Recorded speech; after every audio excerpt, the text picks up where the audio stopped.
Vicente, muy buenas noches. Muy buenas noches. Gracias por venir al plató para hablarnos de esta obra. Vicente Donoso es un economista, es un catedrático de Economía Aplicada de la Universidad Complutense de Madrid, que pasó también por la Universidad de Salamanca, me estaba contando, hace muchos años y puso en marcha lo que es la Facultad de Economía que hoy conocemos. Vicente, buenos recuerdos, ¿no?, de Salamanca, por lo tanto. Buenísimos. O sea, esta es mi segunda casa, pero no como frase retórica, sino porque me dejé algunos de los mejores amigos que tengo. Desgraciadamente, David Anisi, gran amigo y compañero, catedrático de teoría, falleció, y por tanto la considero mi segunda casa, pero en un sentido muy personal, muy profundo. Estoy encantado de estar aquí. Hoy ha estado muy arropado por compañeros suyos de la facultad, compañeros de aquel entonces, otros que le sucedieron, otros economistas. Bueno, ustedes pensarán, uy, un economista, nos van a hablar de números, nos van a hablar de prima de riesgo, nos van a hablar de... No, vamos a hablar de literatura, porque esta obra es una obra literaria, es una novela. Bueno, él tiene una faceta también, usted estudió filosofía y letras. Estudió también, ¿no?, filosofía por inglés. ¿Eso fue antes de la economía o después? Al tiempo, que entonces se llamaba filosofía y letras, no como luego, que se separó. Luego las filologías, claro. Se separó en dos ramas, era filosofía y letras todo junto. Eso es lo que yo hice en la Complutense también. O sea que ha compaginado ambas cosas y bueno, lo hacen muy bien. Aunque he leído que es usted experto también en cuestiones de exportación, ha analizado las exportaciones concretamente en Extremadura, ¿no? En Extremadura, en realidad, Extremadura fue como quien dice... la guinda del pastel por los planes que se pusieron a nivel regional, pero con mi compañero José Antonio Alonso, con el que trabajo en la universidad, hemos analizado para el Instituto de Comercio Exterior las exportaciones de España en general y de las empresas exportadoras españolas en general. No solamente de Extremadura, que eso, como digo, fue un encargo para el plan específico de las empresas extremeñas. Así que cuando uno lee este currículum de una persona tan especializada en estas cuestiones de los números y empieza a leer la novela, yo se lo decía a Vicente al llegar a nuestros estudios, espera algo pues verdaderamente no tan novelesco como esta obra. Digo novelesco en el mejor sentido de la palabra, porque es una novela en toda regla, que les voy a decir cómo arranca. Resulta que un joven de una muy buena familia, de una familia de terratenientes extremeños, huye a Madrid con su madre y con su tía, va en un tren, pero quienes le van a pedir los papeles son los milicianos, son los republicanos, y él huye. Como decimos, es un hombre que cree ser de derechas, no tiene muy claras las cosas, pero casi podríamos asegurar que es de derechas, y llega a Madrid, y allí, bueno, tiene que formarse una opinión propia sobre las cosas. Le decía a Vicente que el arranque ya resulta original, porque imágenes de películas o de libros, personas en un tren a las que les van a pedir los papeles y uno piensa, vienen los falangistas a pedir los documentos, hay muchas, pero este otro enfoque es original, se lo habrán dicho ya, ¿no? Pues me lo han dicho, pero yo creo que no con la claridad con lo que lo acabas de exponer, que es perfecta, porque ese es el efecto que yo quería provocar, la sorpresa, porque estábamos esperando justo lo habitual. Ahora viene alguien de derechas, alguien falangista y le pide al republicano, no, aquí es un chico, que luego la peripecia personal se va desentrañando en la novela, que es de familia de derechas y tiene que huir a Madrid porque han liquidado a parte importante de su familia. Y eso ya es una pequeña sorpresa. Así es, una sorpresa, y llegan a Madrid, bueno, y estas mujeres de una clase social en la que siempre han tenido una vida bastante regalada, tienen que buscarse la vida, tienen, por ejemplo, que tejer jerseys. Yo le decía a Vicente al llegar, bueno, ¿cuánto hay de realidad aquí? Porque inventar toda esta historia, que obviamente tiene unos elementos verdaderos, unos elementos reales, unos personajes reales, pero el que las mujeres tejan jerseys, no sé si usted es que lo ha escuchado o es inventiva absoluta. ¿Hasta dónde inventa, hasta dónde ha escuchado? Pues el tono general, digamos, de la peripecia familiar, eso lo he escuchado. O sea, yo creo que eso tiene mucha base real. Yo lo que hago es algún tipo de adorno que pueda resultar literario. En concreto, en mi familia no se dio el que tuvieran, cuando huyeron, porque mi familia huyó, que ganarse la vida tejiendo jerseys, pero sí haciendo otro tipo de actividades. Lo de jersey me pareció literario para poder enlazarlo con la lucha en la sierra. Así es. Y todo este tipo para de los héroes, claro, cada uno interpretaba cuáles, claro. ¿no? Los de un bando o de otro. Pero el ambiente sí que puedo decir que tiene mucho de reflejo de lo que podía ser determinado tipo de ambientes familiares zonas de Badajoz, digamos, con recursos. Las mujeres, como decimos, se ponen a hacer jerseys para los que están en la montaña luchando. El joven protagonista, Fernando, pues tiene que trabajar en una zapatería después de haber estudiado en Berlín, o sea que tienen que adaptarse a unos nuevos tiempos muy duros. ¿Por qué le llamó la atención específicamente esta época? Quizá por eso, porque tenía ese recuerdo de haber oído a sus mayores. Mire, te lo puedo decir de una forma clarísima, porque además de paso creo que rindo homenaje a algunos cuantos compañeros.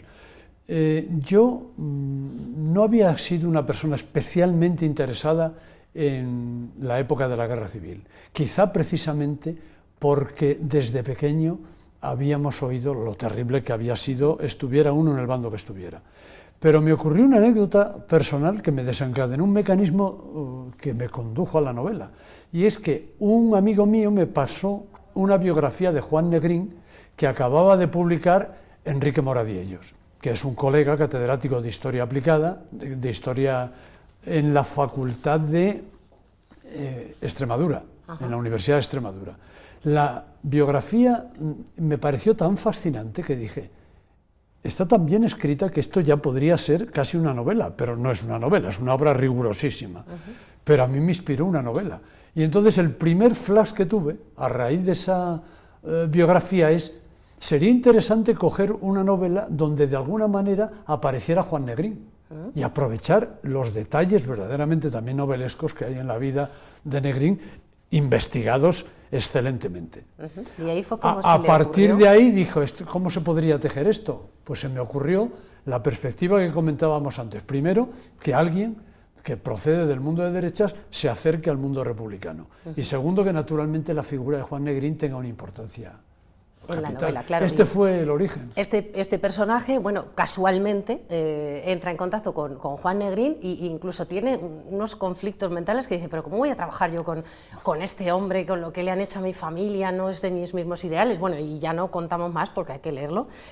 Me gusta algo también de esta novela y es el hecho de que, bueno, hay grises, hay tonos grises, es decir, los personajes verdaderamente se plantean si los buenos son tan buenos y los malos son tan malos, ¿no? Y eso no es muy habitual en las novelas ni en la literatura en general que nos habla de la guerra civil. Bueno, los hechos fueron como fueron, hubo unos sublevados, eso es evidente, hubo un gobierno legítimo, pero después las personas y los comportamientos de las personas, aquí, bueno, se analizan y se deja en el aire ese gris, ¿no? No siempre el blanco y el negro. Eso es totalmente pretendido y sé que algunos de mis lectores me han querido exigir cuentas, en el sentido de cómo no hay aquí los héroes a los que estamos habituados, en general héroes republicanos, que estamos acostumbrados a que hagan heroicidades, sean personajes intachables. Pues no. Yo creo que puedo decir que a lo mejor con alguna excepción, que habría que discutir, no hay un solo héroe en la novela. Son personalidades que intentan sobrevivir con dignidad en la vida y que por tanto tienen ese tono gris, que es lo que yo creo que es la realidad de las personas. Bueno, y de hecho hay algunos que parecen héroes y luego se descubre que de héroes no tienen absolutamente nada, en absoluto, y además viven gracias al dinero que les llega de los republicanos, ¿no? Bueno, la historia, desde el punto de vista formal, está contada hacia atrás y hacia adelante. O sea, empieza en el 36, en julio, pero empieza a ir hacia atrás y nos va contando lo que ocurrió antes, lo que pasa después, y tejer eso también tiene una complicación, ¿no?, novelística. Yo creo que tiene una complicación, pero me da la impresión de que también tiene su premio. ¿Por qué? Porque yo creo que el lector actual, a través de las técnicas de cine y de la propia cultura, está acostumbrado a que los relatos no sean excesivamente lineales. Es decir, la típica novela, a lo mejor decimonónica, que empieza con el protagonista que nace y acaba muriendo. Yo creo que eso en muchas ocasiones al lector moderno se le queda corto. Y entonces, aunque es verdad que te exige un mayor esfuerzo, es mucho más fácil contar una historia lineal, como es lógico. Sin embargo, creo que merece la pena, porque tú vas también dosificando, y eso es lo que he procurado hacer, espero haberlo conseguido, en los capítulos que se narran en Cijares, en el pueblo, que son los narrados en tercera persona. Espero haber conseguido la idea de ir administrando poco a poco la información, para que eso también tenga su interés, aunque evidentemente te exige un mayor esfuerzo. No, pero se lee bien, la obra se lee fácilmente y engancha, que si tengo más ojeras hoy de la cuenta es culpa de Vicente Donoso, porque ayer enganché el libro y no lo podía dejar, o sea que invito a los espectadores a que de verdad se hagan con un ejemplar de En la frontera. Les animo a que lo lean, de verdad que están muy bien trazados los personajes y hay que ver dónde acaba la historia. Por último, Vicente, ya que tengo aquí a un economista, es que no me resisto a preguntarle, ¿vamos bien con tanto recorte? ¿Usted es de los que creen que vamos por buen camino o que esto es el horror, que vamos recortando y al final esto no tiene solución? No quisiera resultar muy simple, pero tampoco me puedo extender en una clase. Ahora, sí hay un par de cosas que creo que se pueden decir. Una de ellas, el keynesianismo en un solo país, yo creo que es imposible. Me refiero, políticas de gasto público para tirar de la demanda de la producción y del empleo en un solo país, yo creo que incluso, como ha demostrado el caso de Japón, pero hasta los propios Estados Unidos, hoy día no son factibles. En esto démosle la razón a los que piensan que tenemos que acometer alguna política que esté a tono con lo que se está haciendo en Europa. Esta es la primera verdad. Pero yo creo que hay que subrayar también de forma enfática lo siguiente, porque si no es que no habríamos aprendido nada en 70 años de economía. Y yo creo que hemos aprendido mucho. Necesitamos una política concertada europea, cuyo núcleo podrían ser probablemente Francia, Italia, España, Irlanda, Grecia y Portugal, que planteen decididamente una alternativa que apueste por el crecimiento ya y por la creación de empleo ya. ¿Cómo se haría eso? Yo creo que cuando estados del calibre de los que he dicho consiguieran convencer a Alemania, que de esto habría mucho que hablar, tendríamos claramente una posibilidad de hacerlo, porque además contamos con una ventaja, y es que Estados Unidos, por primera vez en la vida, resulta mucho más keynesiano que Europa. Es decir, mucho más dispuesta. Esta es la política de la Reserva Federal y la que quiere hacer Barack Obama. O sea que podríamos ser todos felices sabiendo, insisto, para no resultar muy simple, lo fácil aquí es decir qué mal lo está haciendo el gobierno, que el keynesianismo en un solo país hoy día no es viable. Bueno, sí que hay que mirar a Europa, pero a lo mejor no hay que hacer todas las cosas de la misma manera. Exacto. Vicente, muchas gracias por haber venido. Vicente Donoso, que hoy venía a hablarnos de un libro que ha presentado en la Casa de las Conchas, En la frontera. Lo estamos disfrutando, nos queda por leer bastante, pero lo estamos disfrutando mucho y espero que lo disfruten también los espectadores. Muchas gracias por venir a presentarnos esta obra. Muchas gracias a vosotros, Esther. Ha sido un placer volver aquí a mi casa de Salamanca y además con este motivo tan agradable. Pues aquí tiene también su casa, en la 8.